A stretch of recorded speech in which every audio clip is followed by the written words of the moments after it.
You can learn a lot about the NFL draft by looking at how teams attack free agency. Today, I'm going to be looking at some of the things that I've learned about the NFL draft based on what we saw in free agency. And what I'm going to do is I'm going to start with the big trade that just happened, a couple days ago. The Minnesota Vikings went ahead and let Kirk Cousins walk. They signed Sam Darnold, and then they trade for the 23rd overall pick with the Houston Texans. And basically, everyone can see what's happening.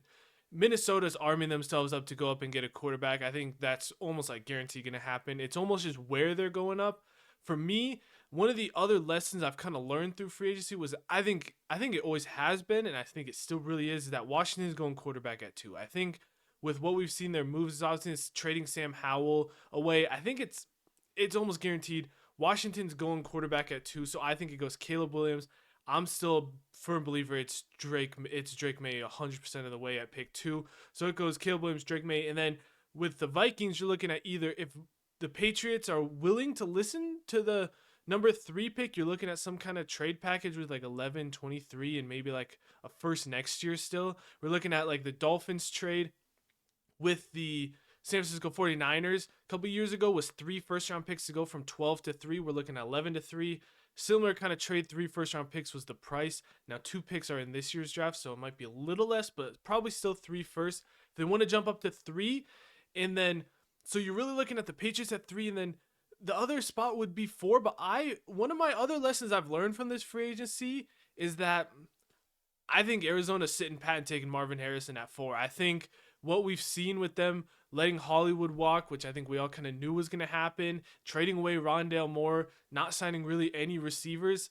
I think they're just sitting there and taking Marv at 4. There's a chance they like trade down and try and get a Dunze or Neighbors, but like I don't like, especially if you're talking with the Vikings going down to 11. I don't think the Cardinals want to play that game of is Rome going to be there at 11. I think what we've seen, I think Arizona's sitting pat and they're taking Marvin Harrison at 4. Worst case scenario, Marv goes at 3 to the Patriots, and they're just gonna sit there and take Malik Neighbors. I think 1, 2, and 4 are set in stone. I think it's quarterback, and then receiver, and then Marv at 4. So really, if you're the Vikings and you want to trade up, I think pick 3, or you're gonna have to go to pick 5 to the Chargers. I think is definitely open after free agency. So you're looking at 3 or 5 for the Vikings are your only opportunities. And if you don't get into 3, there's a chance Jaden Daniels goes there, and then you're more JJ McCarthy.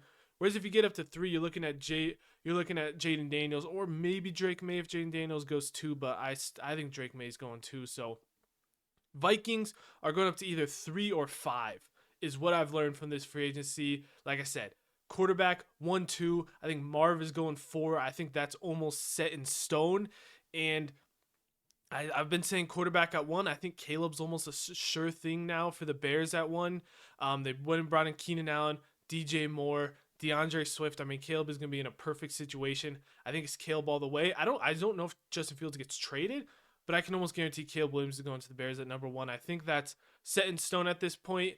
And then looking at the Bears' other pick at pick 9, where they currently have their other pick, before I was really leaning receiver. I was like, I think they could even trade up and try and get like a Neighbors or a Rome Odunze if they want to trade up to like 5, 6, 7, just jump up a little to get one of those guys. Now I don't think they're going to go receiver. I still think they could. I don't think it's like off the table, but I think they're looking along the lines. I think the Bears kind of put themselves in a perfect situation. Their secondary is good. They don't really need a lot there. They got their running back. Not that they're going to take a running back at 9. But they got their running back. They got their receivers. I don't think they're going to be a Brock Bowers team. They signed Gerald Everett. They got Cole Kmet.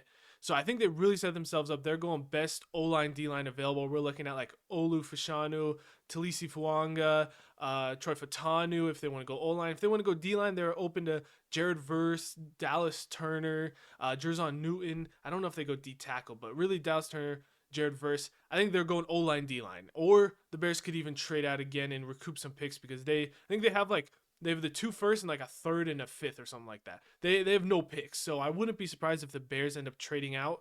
But we're looking on the lines for the Bears. It's another thing I learned.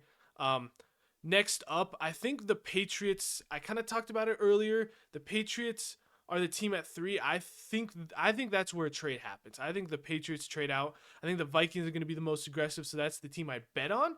But I wouldn't rule out a team like the Giants. The other teams I think that would move up would be the Denver Broncos and the Vegas Raiders. Two teams kind of sitting right around the Vikings there, but the only thing is the Vikings have way more ammo now with that pick trading back up into the first round of the Texans. The Vikings just have so much more ammo than the Broncos and Raiders, and I think they're more desperate. So I don't see how Vegas or Denver beats Minnesota trading up there. So the only other team I could really see trading up to 3 that would have the ammunition and the one would be the Giants, because if you're the Patriots, you're not moving as far down. You're only moving down to pick 6. So I think it's either Giants or Minnesota going up to the Patriots. The reason I think the Patriots is way more open now is because the signing of Jacoby Brissett doesn't take him out of the quarterback market. What I do think it does is it's kind of what I've been saying all along with I took Marvin Harrison in my first mock draft. I don't know if I did in my second one, but in my first mock draft I took Marvin Harrison. A lot of people were hating on me, said, "Hey, we got to take quarterback." But my whole argument was that, like, I don't care who you draft at quarterback, they're not going to succeed in this offense. You need so much on this offense that you can't just take a quarterback and say it's going to work. So they need other pieces, and you can't just throw a quarterback in this awful situation. So, and I think that's what they're doing. That's why they got Jacoby Brissett, because they know Jacoby Brissett's just going to kind of be a filler guy. They can build up the rest of the team and at least have a starting quarterback at quarterback who can play decent. And then you start building up the rest of the team. And then next year, the year after that, is when you go take that quarterback. Probably next year is when they're going to go get that quarterback. You either go out for like a trade dude, or you're probably drafting high again. You draft, but you got to build the rest of the team first. And I think that Jacoby Brissett signing kind of symbolizes that mindset in New England, that they're going to kind of build the team first, put a stopgap in Jacoby Brissett at quarterback, and build the team first. And it makes most sense if you're going to do that to go ahead and trade out of pick 3. So I think that's a prime trade out spot. The next thing I learned, Calvin Ridley signing. I love the comps how they wouldn't pay AJ Brown $100 million, but they'll go ahead and give it to Calvin Ridley a couple years. But I think they solidify themselves to take the best O-line available. They're sitting there in the top 10. I believe it's pick 7. And I mean, they're just sitting pretty for Joe Alt, Talisi Fuanga, Troy Fatanu, one of those kind of guys. I think they're just sitting perfect for that. They could even take Dallas Turner, Jared Verse. But like, I was always in the camp of Rome Odunze to the Titans. But I think they're going O-line, D-line, mostly O-line. I think they kind of solidified that. So O-line to Tennessee is like almost as much of a guarantee as you can get. That's where I think they're going to go. And then one of the more interesting takeaways I got from that Vikings-Texans trade was more just about the draft class in general, in that the Texans make this trade where realistically it's not the greatest value for the Texans. If a lot of like trade charts say they lost that trade, actually, like, it's not awful, but they did lose the trade. And when I'm looking at it, I think I saw some people on Twitter kind of saying similar things, and I think what the Texans view is how I kind of see this class too, is that there's a top tier of elite players in the draft class. It's about like the top 10 players or so in this draft class. You got elite, you got the quarterbacks, you got the 3 receivers, you got even like Brock Bowers, you got a couple O linemen, you got like 3 of those O linemen, just elite dudes. You got like Dallas Turner, Jared Verse, I think, are in that elite category. But then there's kind of a drop off once you get to the late teens and 20s. And I think what the Texans, the reason they make this trade is because I don't think the Texans see a big difference from pick 20 to pick 50. I think there's a big group of that middle tier players where I think the Texans looked at it and they said, hey, I think we can get a similar talent at pick 20 as we can at pick 50, and we get all these other assets with it. And so I think that's how teams are starting to view this draft class, where part of the reason we're seeing so much like trade up hype in a lot of these teams is because I think a lot of teams see this top 10 to 12 dudes in this draft class. And if you're not picking there, I mean, you just want to get as much value as you can, because I don't think there's a big team see a big difference between back end of the first round and the second round. I think there's just a big group of really solid players, but just once that elite tier falls off. So I wouldn't be surprised if, we get a lot of action in the top 12.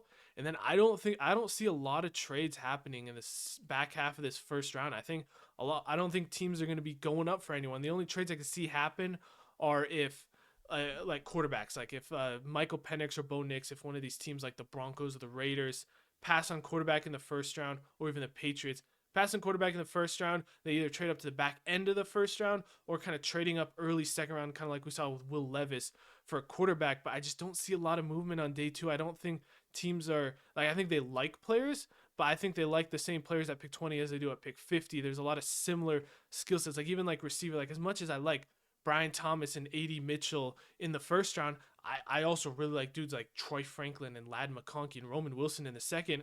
And like as much as there is a drop off between those two, there's not that big of a drop off. So if you can get like a future second round pick and go from Brian Thomas to Troy Franklin, I think that's why a team like the Texans do that. I think like the Texans, a lot of guys were like looking at like probably Jerzon Newton, Byron Murphy, kind of like D tackle in the first round. Like you can either just take one of those dudes or you can trade back, get a future second round pick, and take a dude like Braden Fisk or Rook Roro or Chris Jenkins in the second round, who I don't think there's a huge gap between those two D tackles. D tackle's not the best because I do think there is drop off after those top two dudes, but a lot of positions like receivers the same. I think edge rusher has the biggest drop off, but like receiver is not a huge drop off. O line, I think there's a lot of dudes that kind of go like top 50, but then it kind of falls off once you get past like a guy like Jordan Morgan, Sua Matia, kind of like that's kind of like an end of a tier. But like I just think they really like the beginning of this draft class, but not the end. So it's gonna be an interesting.